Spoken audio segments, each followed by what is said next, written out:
Hey Mike, it's nice to see you. Good to see you, Danny. I thought what I'd do, Mike, is start with just a few questions. Talk a little bit about your own personal journey here at Monsanto. Well, I started at Monsanto 24 years ago, and I'm a chemist by training, so I came here and I did science.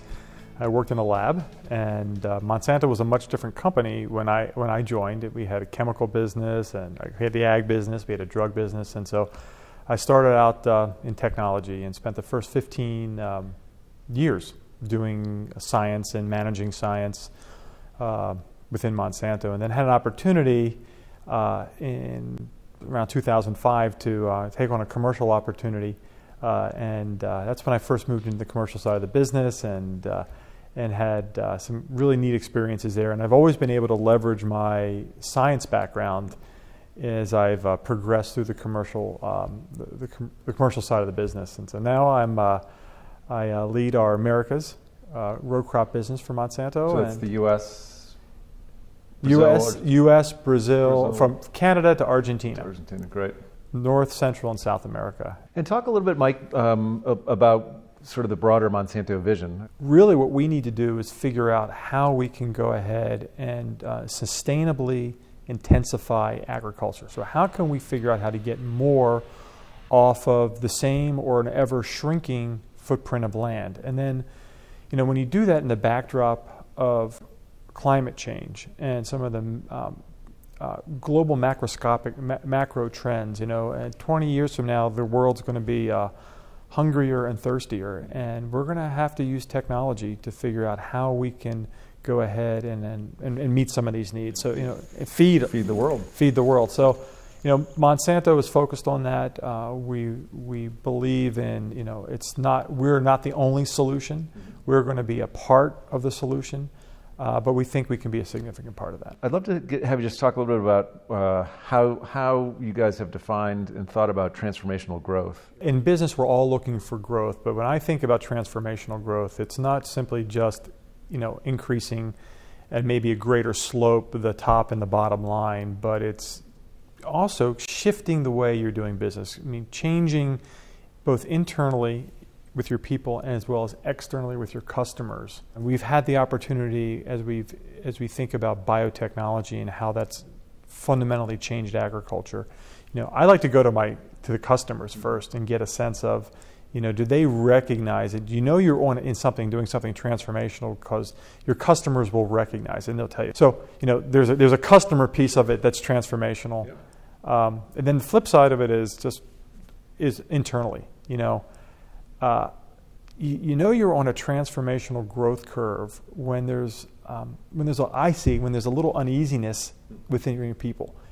Say more about that. You're changing the way they're doing their work. You're changing the way they're thinking about products. You're changing the way and the innovation cycle around product development. And so unless there's a little bit of unease, and unless there's a little bit of concern, I would say, within the organization, you're probably not on a transformational growth path. You might be growing, but you might not be really pushing the envelope. What would you say are some of the bigger internal barriers to growth on this transformational journey? Speed. Speed? No doubt about it. We will be operating at a different cadence than we have in the past, and that's great. What other ways do you measure success on how you're doing on this growth path? We're going to be measured by our financial results and how as you mentioned, as we're delivering to our stakeholders. But I do think there's other dimensions, and part of what we spend a lot of time looking at internally is the engagement of our employees. And we measure engagement relentlessly. We focus on it because we believe that, and studies are out there show, but we firmly believe it and can see it in our business. An engaged workforce is going to drive business results. And again, in the context of transformational growth and how you change your business, you know, you need engagement. You need people who are open-minded. They're on task. They understand the strategy, and they believe in where you're going. And if you have that, you're going to go ahead and be successful. You have a much higher probability of being successful than if your workforce is disengaged from where you're going. Are there moments that really strike you as being, we've got it? I always like to go to the customer, because at the end of the day, we can talk about transformational growth, but it really means we're doing something transformational for them. So, when you go to our customers and talk to them about what biotechnology and agricultural biotechnology have done for them, it's not simply just improved their bottom line. It's changed their lives completely. It's changed the way they actually do agriculture, and in turn has fundamentally changed their business. Talk a little bit more about the next 5 years. Yeah, we are.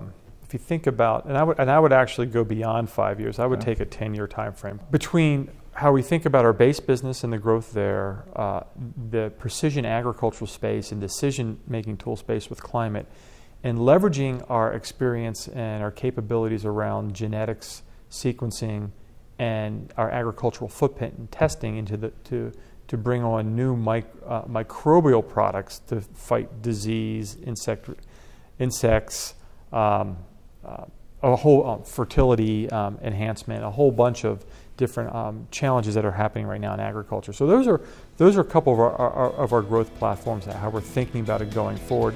That's great. Well, thanks, Mike. Thanks for your time. Andy, great seeing you. Thank you.